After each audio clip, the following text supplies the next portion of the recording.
Bismillahirrahmanirrahim. Assalamualaikum warahmatullahi wabarakatuh. Alhamdulillahi rabbil alamin.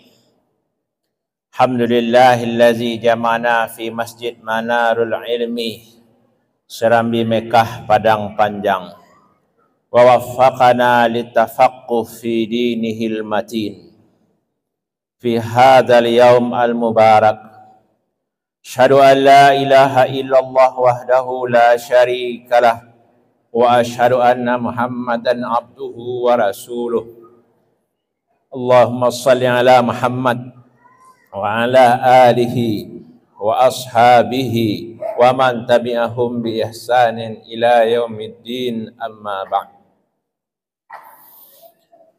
Jamaah rahimakumullah, hamparan puji, lautan sanjungan kita persembahkan kepada Allah Subhanahu wa Ta'ala, arsitektur alam raya yang menciptakan semua apa yang ada, sutradara kehidupan manusia yang mengatur perjalanan kita hambanya. Kita puji Allah Subhanahu wa Ta'ala yang telah mempertemukan kita di Masjid Manarul Ilmi, cahaya ilmu, di kota Padang Panjang, Serambi Mekah. Kita bertemu di hari yang mulia, hari yang agung, hari Arafah, hari yang telah ditetapkan oleh Allah Subhanahu wa Ta'ala untuk para hambanya beribadah dan bermunajat. Hari ini kita bertemu di masjid ini dan di Padang Arafah. Sekian juta umat Islam sedang khusyuk dalam berdoa, sedang meneteskan air mata, membaca tasbih, tahlil, tahmid, mengingat dosa. Walaupun kita tidak bersama mereka, tapi kita tetap bermohon kepada Allah. Moga-moga doa kita diijabah oleh Allah. Moga-moga dosa kita yang hadir diampuni oleh Allah Subhanahu wa Ta'ala. Walaupun kita berdoa di masjid ini, semoga doa kita juga makbul bersama doa-doa orang yang sedang bermunajat di Padang Arafah. Amin ya rabbal alamin. Jamaah rahimakumullah, selawat dan salam buat Nabi Muhammad sallallahu alaihi wasallam yang telah mencontohkan, memberikan tauladan bagaimana seharusnya umat di hari yang mulia ini.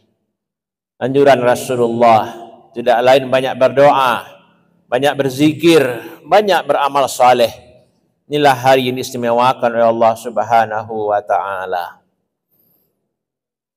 Dan dalam ceramah atau tausiah awak siang kini atau sore kini, wa ulang balik khutbah Rasulullah di Padang Arafah, khutbah wada', khutbah yang disampaikan oleh Rasulullah sallallahu alaihi wasallam 14 abad yang silam. Khutbah terakhir Rasulullah sallallahu alaihi wasallam di tahun 632 Masehi. Kalau kinilah 2025, berartilah balik abad yang silam khutbah disampaikan oleh Rasulullah SAW di atas gunung di Jabal Padang Arafah yang tingginya 200 kaki atau 61 dari dasar laut di atas punggung unta. Jadi Nabi khutbah tu dulu di atas unta, kalau ambo kini di atas kursi. Kalau dulu jamaah itu menahan panas, tak ada tenda-tenda bantu awak jamaah haji, tapi menahan panas ya. Seperti itu dulu kondisi Rasulullah dan para sahabat. Dan khutbah Rasulullah itu merupakan khutbah yang sangat penting, khutbah bersejarah dalam hidup Rasulullah sallallahu alaihi wasallam. Bismillahirrahmanirrahim. Ayyuhan nas isma'u minni ubayyinu lakum. Wahai manusia, dengarlah, saya akan memberikan bayan penjelasan kepadamu. Boleh jadi la'ali la alqakum, setelah tahun ini boleh jadi kita tidak bertemu. Ke awal khutbah Rasulullah, sebagian sahabat langsung meneteskan air mata. Berarti Rasulullah yang bertahun-tahun mendampingi perjalanan umat generasi pertama, yang bersama sahabat dalam perjalanan awal dakwah di kota Mekah, di saat tantangan itu begitu banyak, Rasulullah sebagai pemimpin tetap hadir di depan. 13 tahun perjalanan Rasulullah dengan para sahabat. Akhirnya meninggallah paman Rasulullah, meninggallah Khadijah. Rasulullah diizinkan untuk hijrah ke Madinah. Perjalanan yang luar biasa. 10 tahun di Madinah.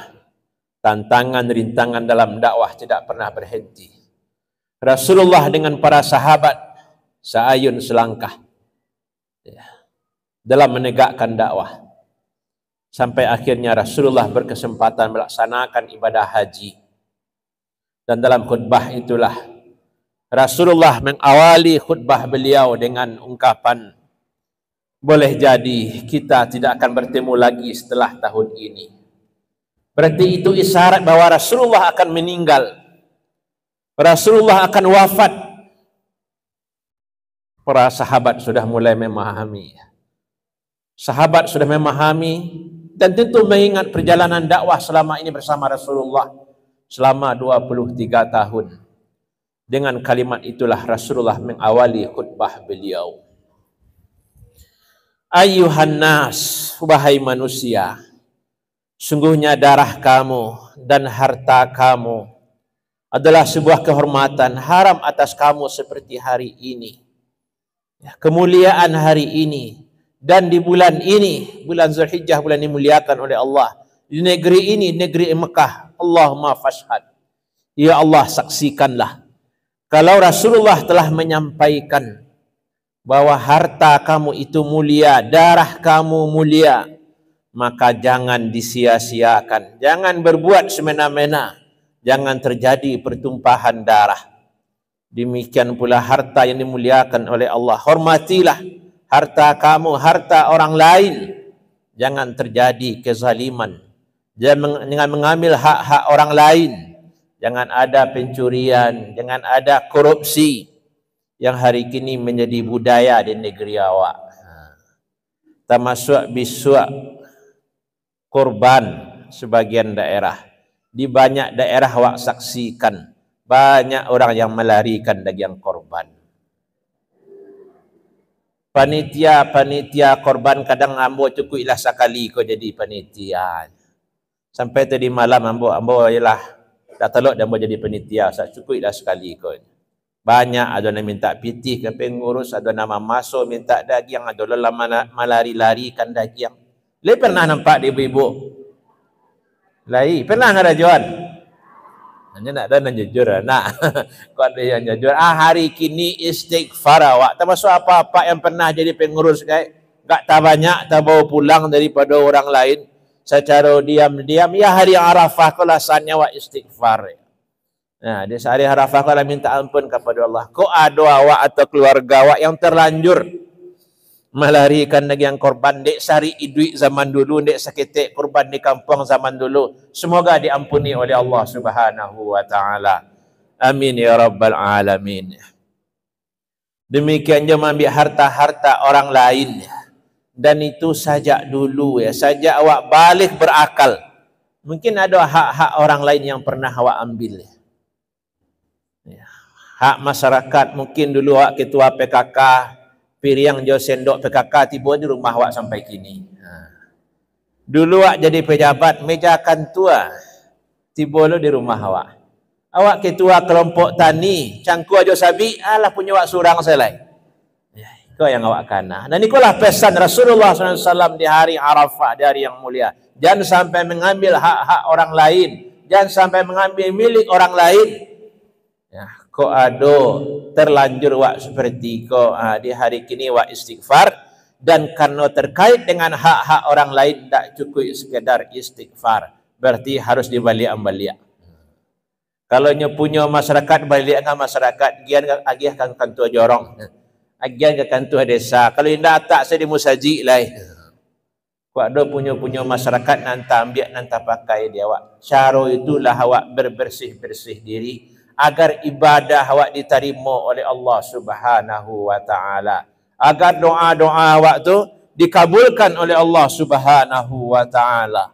Yakin ya, bapak ibu-ibu lah lama mengaji sama Ustaz Radison, mungkinlah ada yang puluhan tahun ya Ustaz. Lah hajat disampaikan ya, di antara penghalang terkabulnya doa itu ya sebagaimana hadis Rasulullah yang terkenal, innallaha thayyib la yaqbalu illa thayyib. Allah itu suci, tidak menerima doa kecuali dari hati dan dari diri yang suci. Innallaha amaral mu'minin kama amara bihil mursalin. Allah memerintahkan orang-orang yang beriman sebagaimana perintah kepada para rasul.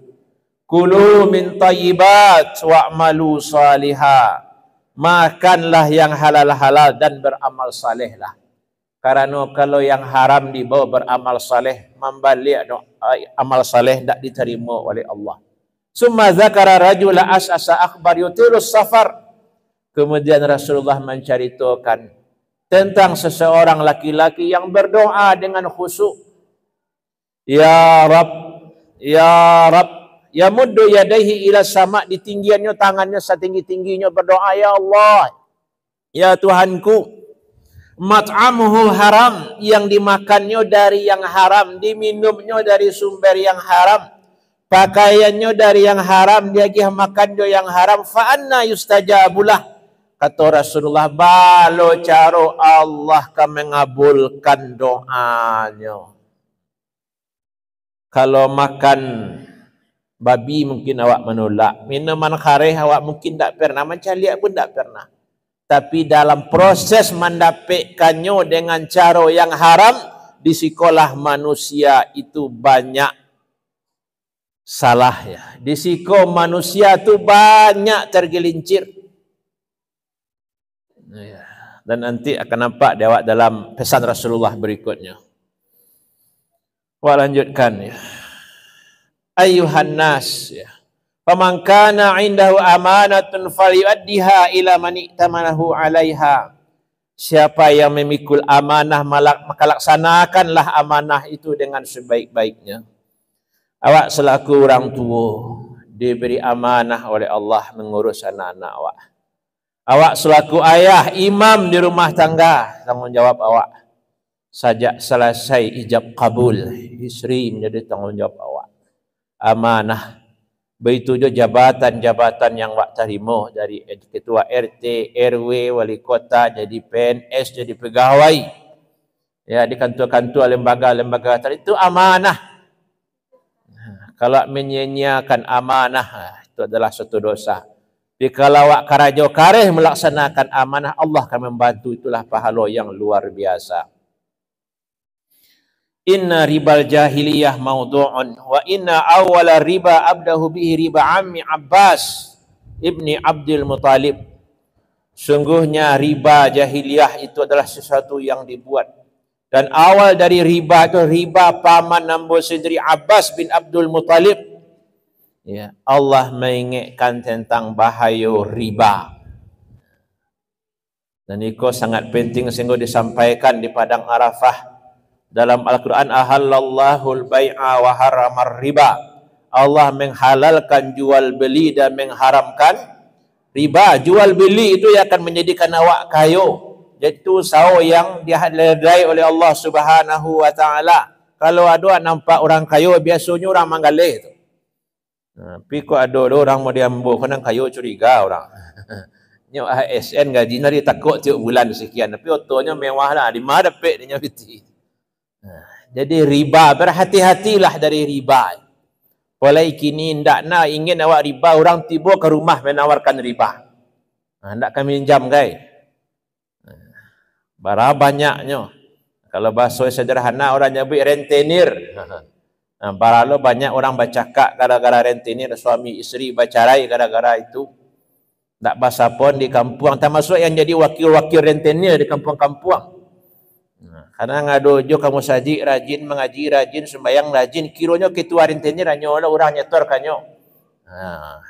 Kau hati-hatilah, insaflah, bertobatlah. Ya, hindarilah riba itu semaksimal mungkin. Termasuk anak awak, keluarga awak, jauhkanlah dari hal-hal yang diharamkan oleh Allah. Karena awak kasumbayang jo taruh, awak berdoa jo tiuk sumbayang, awak berzikir jo, awak sedekah jo, bantu fakir miskin, anak yatim. Tapi kalau yang sumbernya dari yang haram, balik ke hadis tadi, tidak diterima oleh Allah Subhanahu wa ta'ala.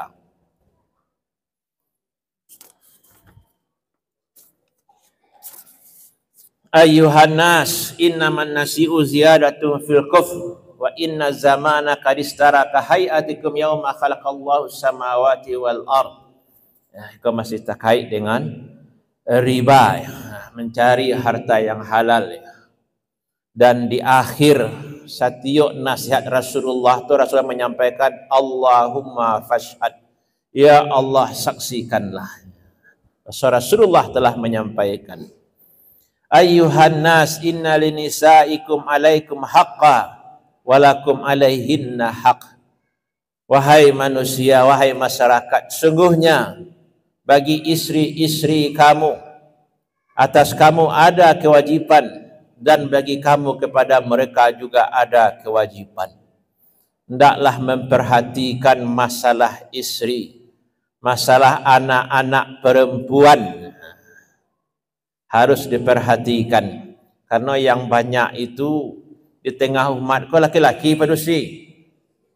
Yang banyak hadir pengajian laki-laki padusi.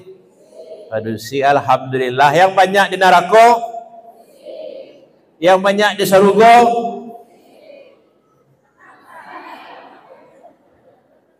yang banyak di surga orang miskin, bukan laki-laki, bukanlah padusi. Yang banyak di surga miskin.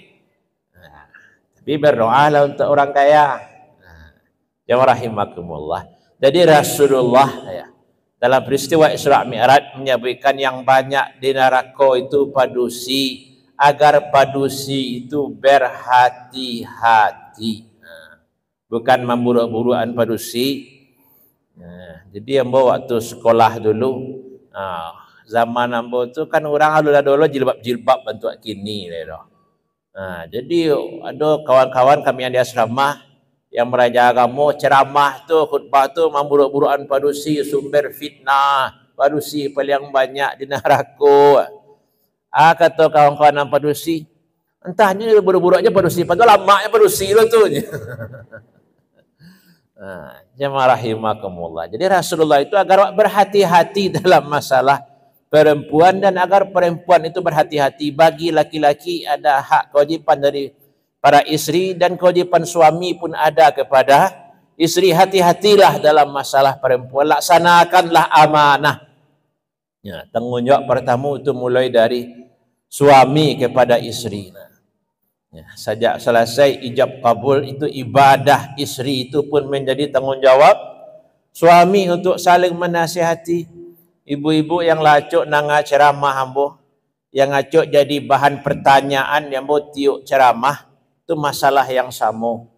Masalah mengganti puasa bulan Ramadan.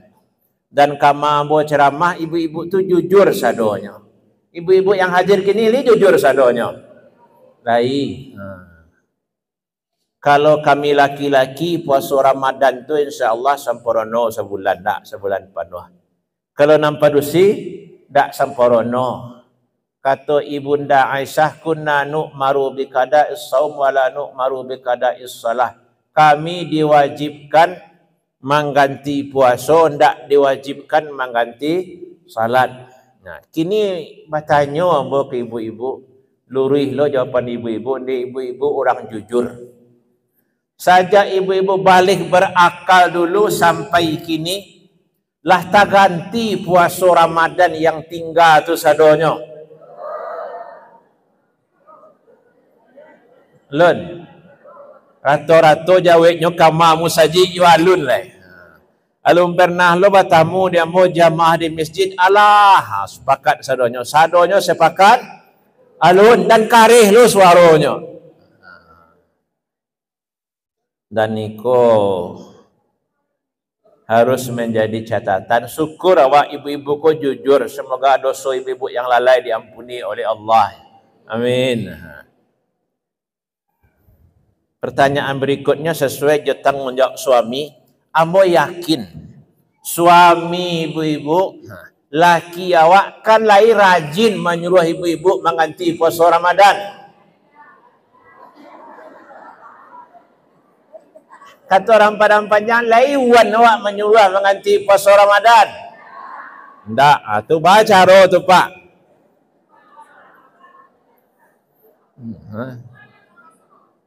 Uan nangguan dosanya. Betul aja tu mas satu sisi.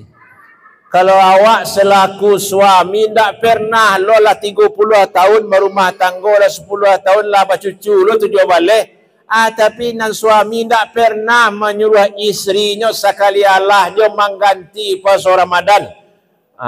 Tiyalah wayu. Jadi model itu suami ibu-ibu kiranya ya. Sabar salah. Itu sabar salah. Alhamdulillah kini ibu-ibu li tiba je di musajid li diizinkan aja mengaji, hadir pengajian sekali sebulan, sekali seminggu. Alhamdulillah, syukuri salah suami awak. Tapi nan awak selaku suami, disiko sadari kekhilafan, kelalaian salamu. Disiko awak selaku suami perbanyak istighfar. Maka kini rajin-rajinlah menasihati istri awak. Tapi sebagian suami apa-apa menjawab lah, bala awak akan menasihatinya Ustaz. Nyo rajin lo pada awak beribadah. Dan rajin tahajud sia di rumah apa-apa ibu-ibu. Apa gopak kan wah. Rajin baca Quran di rumah apa atau ibu? Nan rajin pergi pengajian apa atau ibu? Bu je baru. Nan rajin bersedekah? Nan bagi pitih untuk sedekah? Kan dari kami itu.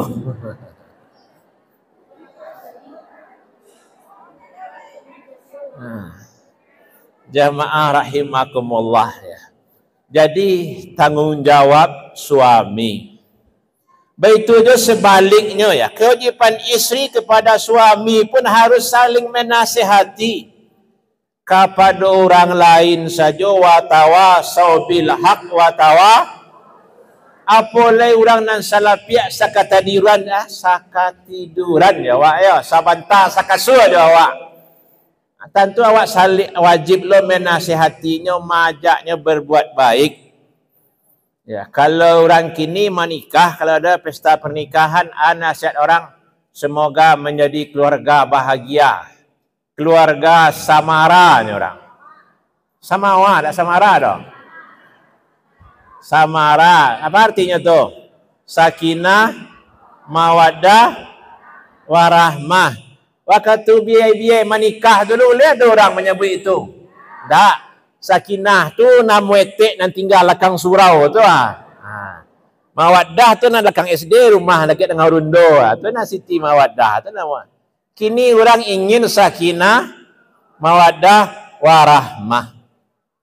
Dan Nabi Muhammad sallallahu alaihi wasallam dalam hadis beliau lah bapasan. Kok iyo ingin rumah tangga tu mendapat curahan rahmat dari Allah. Nasihat Nabi, rahimallahu rajulan qama minal laili fasalla wa aiqaza imra'atahu fasalla jami'an. Wa rahimallahu imra'atan qamat minal laili fasallat wa aiqazat zawjaha fa in aba nadatil ma fi wajhi fasalla jami'an. Ko rumusnya. Ko ingin awak rumah tangga sakinah, mawaddah, warahmah. Ko ingin awak rumah tangga baiti, rumahku surgaku. Piapak dah dulu Ustaz cara tu. Tak muda-muda lah. Artinya Kata Rasulullah, Allah akan mencurahkan rahmatnya kepada seorang laki-laki yang bangun di malam hari, nyo salat, kemudian dijagonyo binyinya. Kalau binyinya susah dijagonyo, dipercikkannya air ke wajah suaminya, ke wajah istrinya. Alim perhatian ibu sebagian nak. Begitu juga sebaliknya, Allah akan mencurahkan rahmatnya kepada seorang istri yang bangun di malam hari, kemudiannya salat, kemudian dibangunkannya suaminya, dibangunkannya udahnya.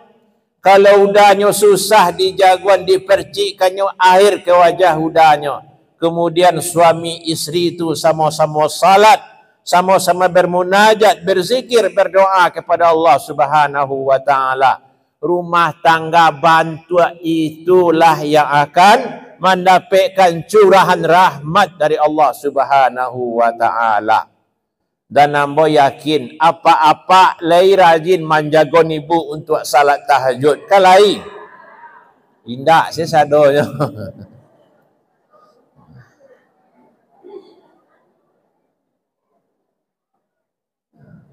Tapi dalam hadis ini kedua-duanya nak.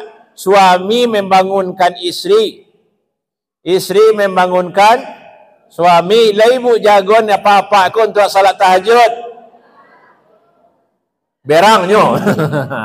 Berangnya. Alok bakaru hanya dijagon, kurang lanjoa.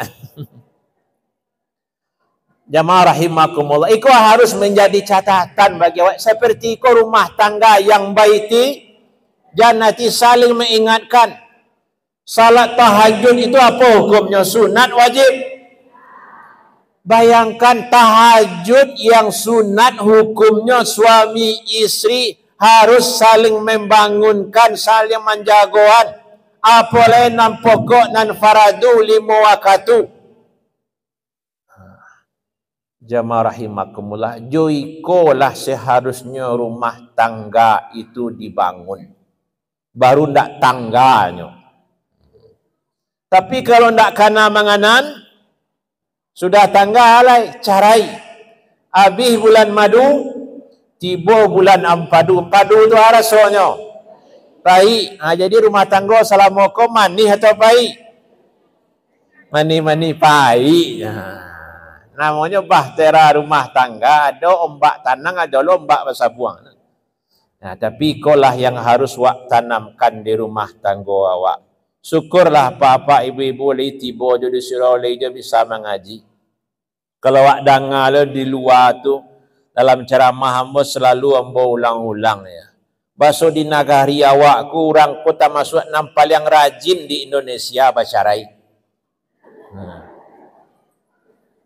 Banyak perceraian itu tidak bisa diindak oleh itu.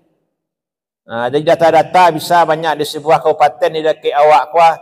Takana di ceramah puasa dulu dari Januari sampai 15 Maret lampai ratus pasang dan carai.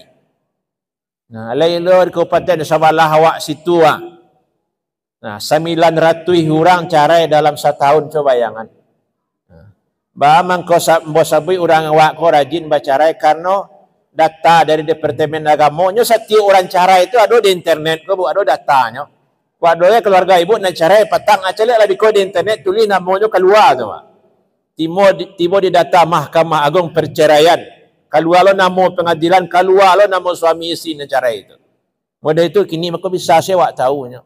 Maka ndak ambo sabuian nama kampung orang tu. Karena pernah dulu dia ambo baru-baru beraja ceramah jujur sembo. Di kabupaten itu nan carai sekian, di kabupaten itu nama masuk narkoba di penjara sekian. Berang orang kampung tu. Seburu-buru ada orang kampung kami. Tak boleh ustaz ceramah kampung kami ledoh ni. Itu yang terjadi. Banyak perceraian. Hanya kalaulah cara itu akibatnya banyak tu. Kalaulah cara itu. Boleh orang nyebut rawan, murah, garaman, sakit, jando banyak. Awak lagi.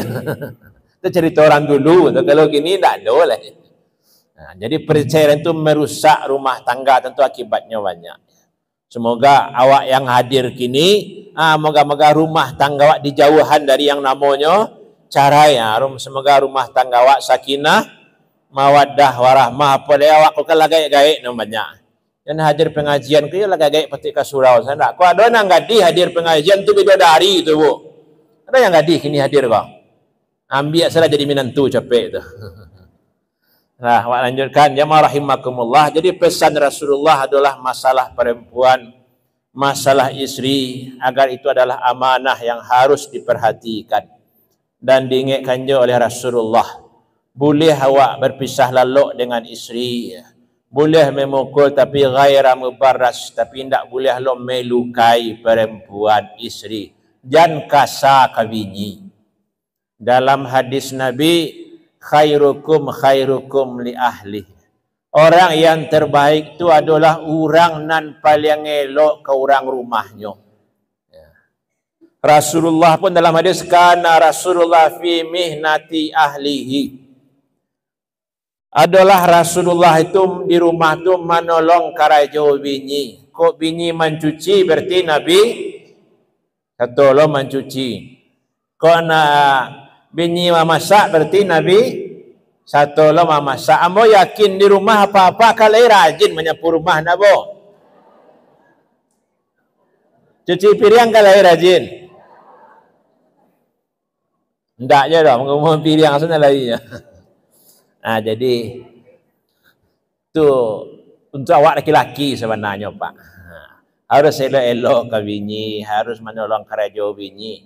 Karena kalau dikaji bana sesuai jo kitab, kewajiban kau yo di suami namanya.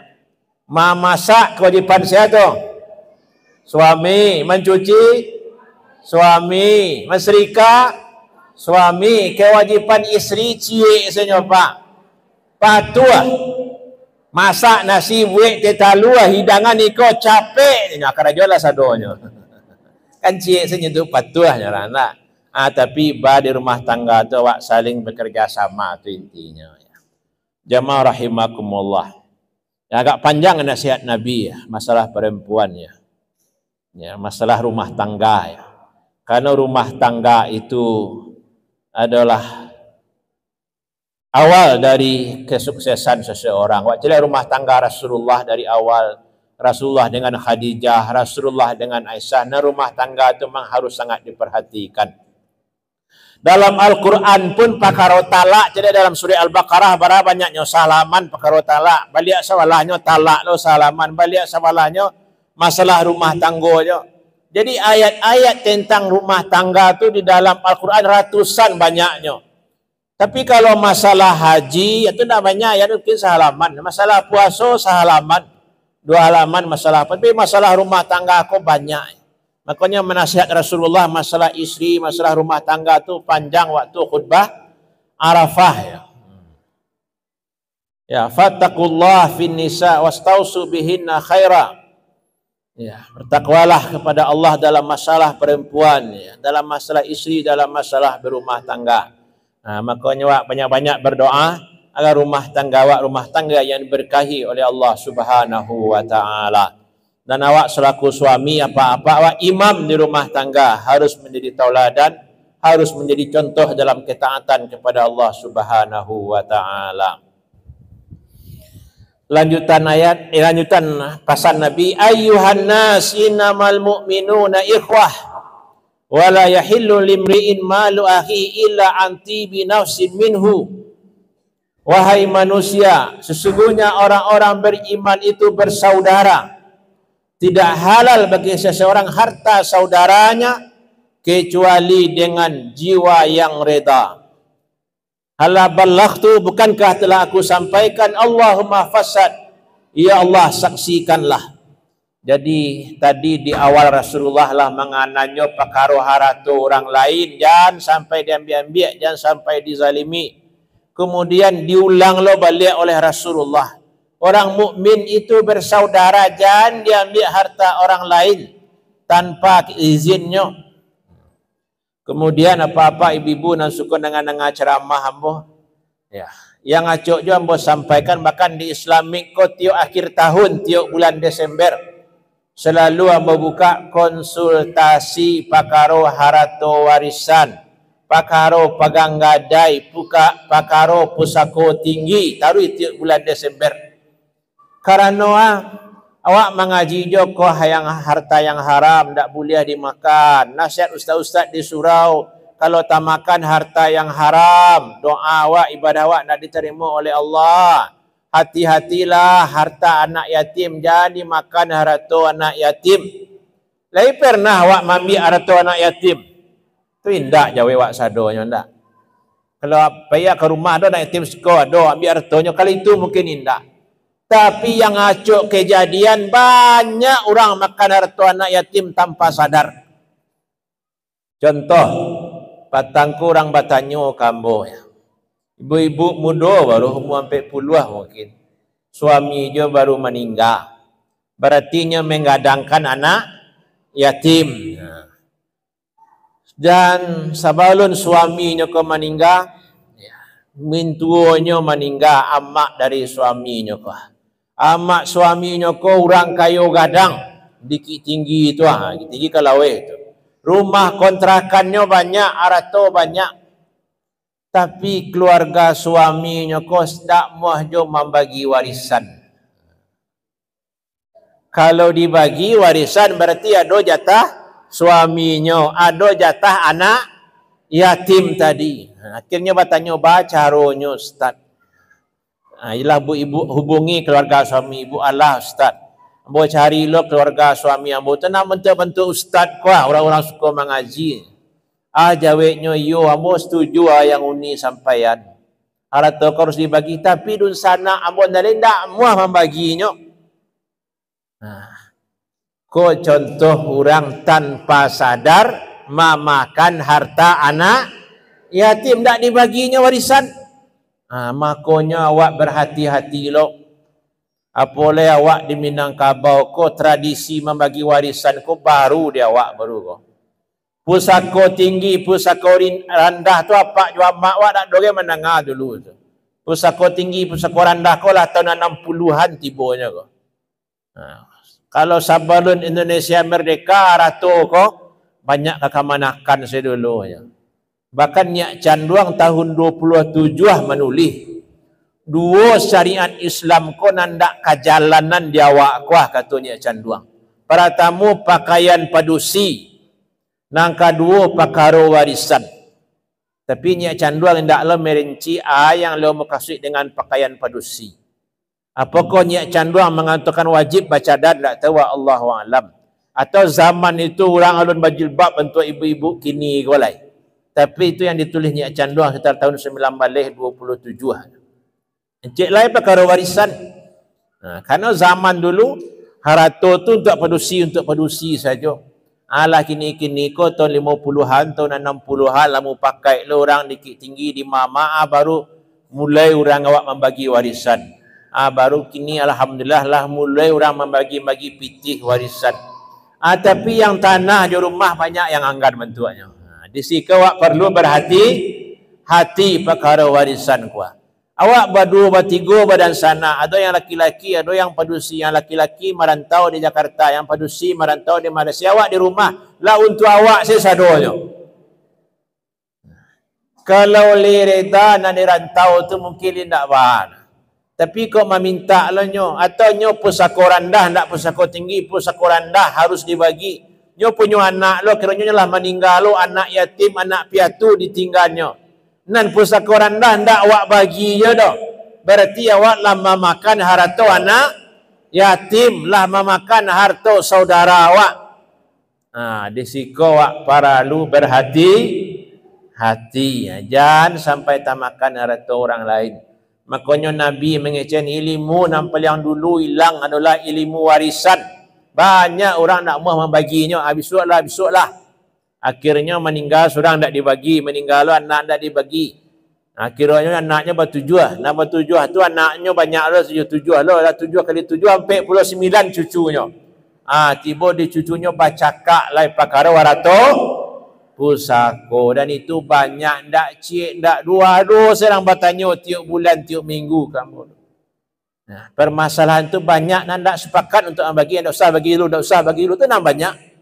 Makanya rumit membaginya, maka berhati-hatilah awak ya dalam perkara warisan karena ikut terkait dengan hal dan haram milik orang lain dan berakibat doa awak tak dikabulkan oleh Allah, ibadah awak tak diterima oleh Allah. Makanya awak berhati-hati benar dalam masalah warisan kau. Jemaah rahimakumullah ya. Wa lanjutkan pesan Nabi berikutnya. Fa inni qad taraktu fikum ma in tamassaktum lan tadillu ba'dahu kitabullah ya. Amulah meninggalkan warisan kata Nabi. Kamu tidak akan tersesat setelahnya kalau kamu berpegang teguh dengan itu, yaitu kitabullah ya dan sunnah Rasulullah SAW dalam riwayat lain dijalihkan. Maka berpegang teguh dengan Al-Quran, rajin membaca Al-Quran, rajin mapa Al-Quran. Dan nama salut je ibu-ibu. Nah, nampak dia mau di postingan, lah khatam lo Al-Quran umur 50 tahun, juz 2, juz 3. Ambo nak muda baru banyak hilang macam nak tinggal. Ibu-ibu lah tua bisa aja menghafal tu lah luar biasa. Nah, cak menampak di postingan di grup dah lah selesai lo. Misal mau balik juz 20 juz itu salut nama ke ibu-ibu yang mengaji sama Ustaz Radisson ya. Mamuh aja mapa Quran bansu-ansu taruh. Itu alhamdulillah. Dan satu hal yang awak syukuri kini anak-anak awak, cucu-cucu awak lalabiah lo pada awak. Awak saja pandai sembahyang ayat yang awak baca kul. Jujur saya awak. Tapi di danga kajian anak awak kini di rumah ulangan hafalannya di TK baru amma yatasa alun. Awak dululah hebat pandanya awak khatam kaji sampai amma. Anak awak kini hafalan SD kan TK.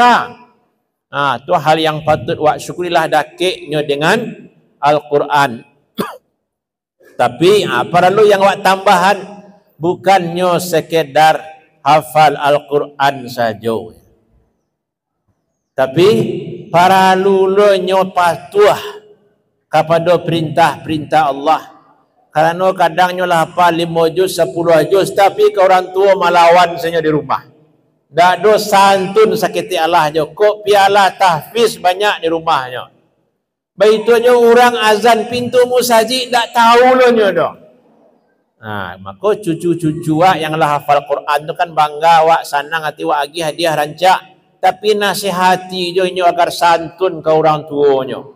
Nasihati jo anak awak tu agar sembahyang 5 waktu ko kamu saji. Ko para luak kana manganan kadang anak ko adalah cok mana lo dipuji hafalannya sekian juara ini juara itu. Tapi nambah ibadat ko lamah nak do pangananya untuk beribadat.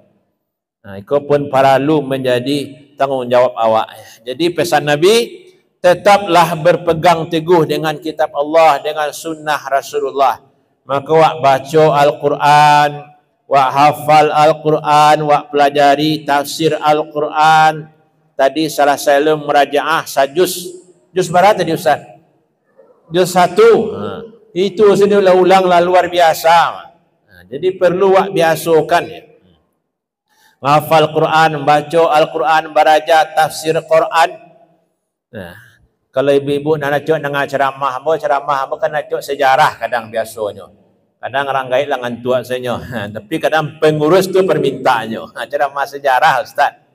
Bahkan pernah lo sekali yang mau diundang ceramah. Lah ceramah saya mau mentuk biasa sabar, akhlak mulia. Lah sudah ceramah di telefon yang mau di pengurus Ustaz. Tak ada Ustaz ceramah-ceramah adat tadi Ustaz indah minta jamaah bantu itu Ustaz. Asal balanya tak ada manggih khabar. Jadi baca Ustaz ulang sekali lah Ustaz. Dan ada adat-adatnya lah Ustaz. Akhirnya 2 kali yang buat ceramah ke situ. Jadi terkait dengan sejarah kau ala yang ingin membawa sampaikan. Jadi dulu di kampung awak di Minang kau lah secara umum di musajid itu pengajian orang, pengajian zikir tarikat. Tu pengajian cara sumbayang sudah tu nanti minggu ko adalah pengajian tafsir Al-Quran, kaji makna. Tu di kampung-kampung di negara tu banyak dulu tu tahun 50-an, tahun 60-an ke sabalun tu tahun sampai puluhan. Kampung-kampung tu ada pengajian tafsir mingguan dulu. Coba ibu tanya ke orang tua-tua di kampung. Makanya di Indonesia aku orang yang paling banyak mengarang tafsir orang awak. Bahkan dari Thailand, Malaysia, Indonesia sampai ke Filipina, Brunei itu kan. Orang yang pertama sekali menafsirkan Al-Quran lengkap 30 juz orang awak, orang Sungayang Batu Sangka. Dia ada orang Sungayang hadir. Ada Ustaz orang lantai batu namanya, mungkin nak. Nah, Simpurui nak. Orang Sungayang tu pertama menafsirkan Quran lengkap 30 juz di Indonesia, di negara awak kuat. Sudah tu baru Buya Hamka. Sudah tu baru Umar Bakri, orang Singkarak ni orang. Tapi tak tahulah mau di mana. Dah kira rumah ustaz dah. Orang kacang ya, ini Singkarak lengkap lo 30 juz. Ada tafsir Sinar Buya Malik. Termasuk orang Padang Panjang, orang tinggi banyak yang mengarang tafsir dulu. Bantu itu warna orang Minangkabau tempo dulu ya. Di surau-surau tu ada pengajian tafsir. Bahkan ada di Thailand, di Negeri Sembilan tu orang baca tafsir.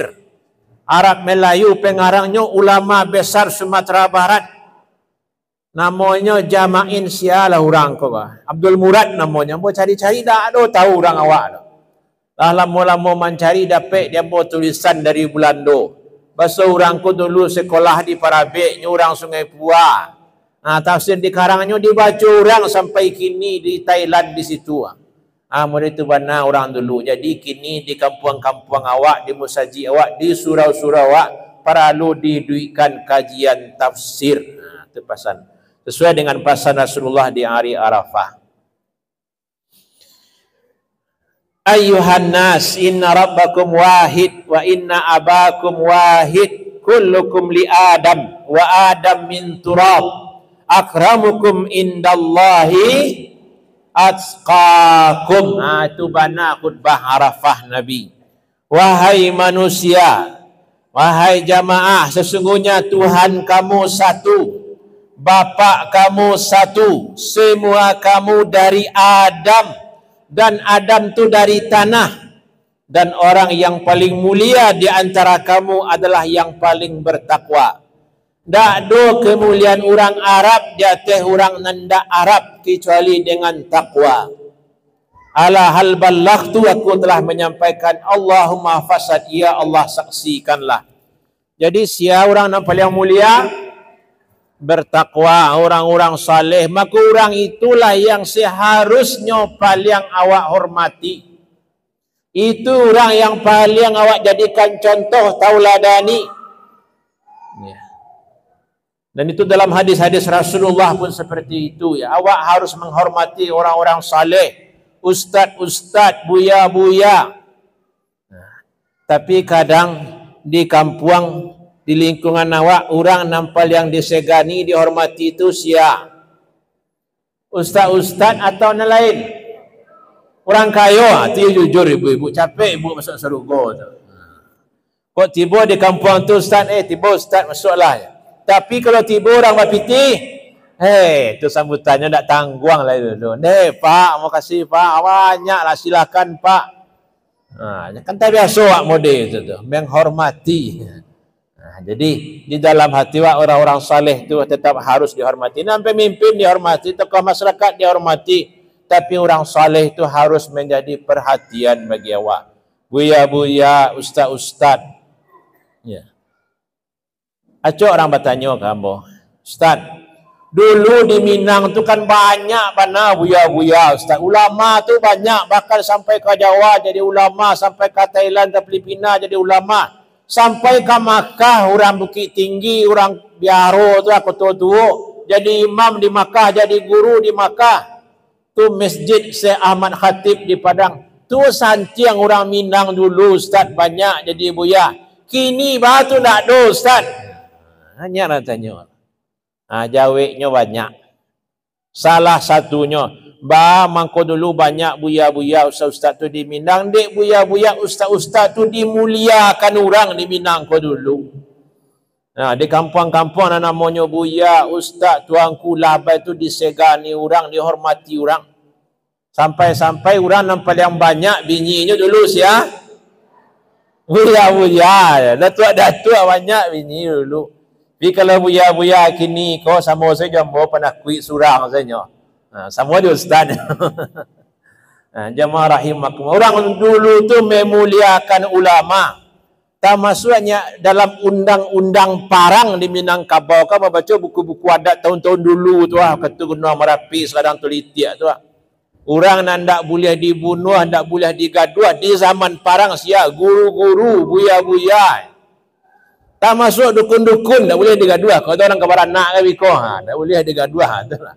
Batamu dalam tambo-tambo lama. Jadi maka banyak buya di kampung-kampung wak dulu ni orang kampung tu menghormati buya, menghormati ustaz. Bo takana je dia ambo masuk ketek ambo kalau korban mana. Kampung ambo tu di balik Gunung Merapi tu di Panampuang nama dia Ampiangke tu. Kalau lah rayo korban tu nan kapalonya tu tu untuk buya di masjid. Kemudian di samping orang kampung dia gia korban, sia ada gia korban lain. Ustaz-ustaz nak namuah mengaji ke kampung, sia ustaz nak cak tabalik di kampung. Sehingga sudah di rayo tu bantan ke Sungayang ke rumah Buya Jamaris Aziz. Model itu mana dulu mungkin ibu-ibu dia tahu nah.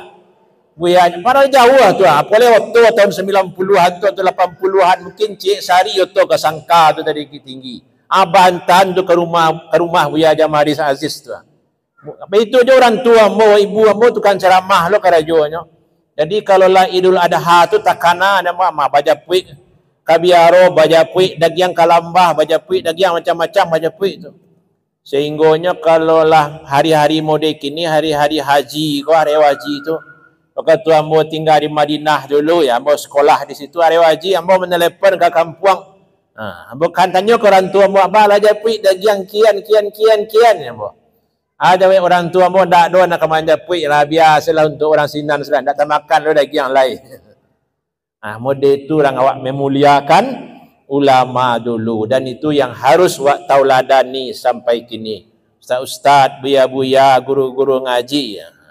Itu orang-orang yang perlu awak hormati. Terakhir, pesan Nabi yang terakhir, ayyuhan nas. Inna Allah qad qasama likulli warisin nasibahu minal miras wala tajuzu li warisin wasiyah wala tajuzu wasiyah fi aksara min sulus. Wahai manusia, Allah telah membagi warisan jatah surang-surang. Nan suami ko jatahnya, nan isteri ko jatahnya, jatah anak padusi ko jatah anak laki-laki 2 kali nan padusi. Lah ditentukan oleh Allah jatah-jatah warisan. Maka jangan bersewenang-wenang zalim dalam masalah warisan. Dan tak boleh wasiat tu kepada ahli waris. Dan tak boleh lo wasiat tu lebih dari 1/3. Konam banyak orang di kampung salah faham. Nyo alun meninggal, nyo duit je baru. Arato kalau dibaginya kanaknya siapa ninggal mau bisuak rumah di situ untuk si Roy nya peliang gadang tu tanah di situ untuk si John tanah di situ untuk Diano katanya sudah ambo mati kok itu pasan orang tua wak tu pasan nan wajib dilanggar nan tak boleh dikarajuan.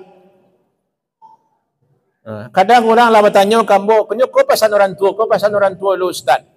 Ibu ahli waris orang yang berhak menerima warisan dan wasiat itu ndak boleh ke ahli waris apa juda ni ndak berhak nerimanya gata kepalanya langsung kurunyi kenianya batu ustaz ia model itu agama awak. Kalau ingin awak bagi anak tu agih sendiri agih bahasanya ndak do bang je mati dah. Tapi kalau siapa ninggal mati ambo tu lah wasiat ndak boleh. Kau orang lain tak ada untuk musaji itulah wisuat lah mati yang bodak ada. Untuk MDA tu wisuat lah mati yang bodak ada. Tapi kalau kana awak tak sah. Makanya warisan kau walaupun acuk disabui banyak je yang kurang faham. Patang kau dah kek baru ada orang bertanya kamu. Nyo badan sanak bertiga saya padusi warisan banyak, rumah banyak, kadai banyak, rato banyak. Bah membaginya ustaz. Emak kami lah meninggal, kalau ayah lah lama benar meninggal. Rumit lah membaginya. Emak kami terakhir meninggal. Ambo tanya, emak ibu masih ada saudaranya lagi. Dia ada saudara laki-lakinya lagi. saudara laki-laki dari amak uni ko berhak dapat warisan. Kan mamak tibonya tu. Di uni sadonyo pedusi, berarti mamak dapat. Kami selama pun tak do rasa mamak do Ustaz.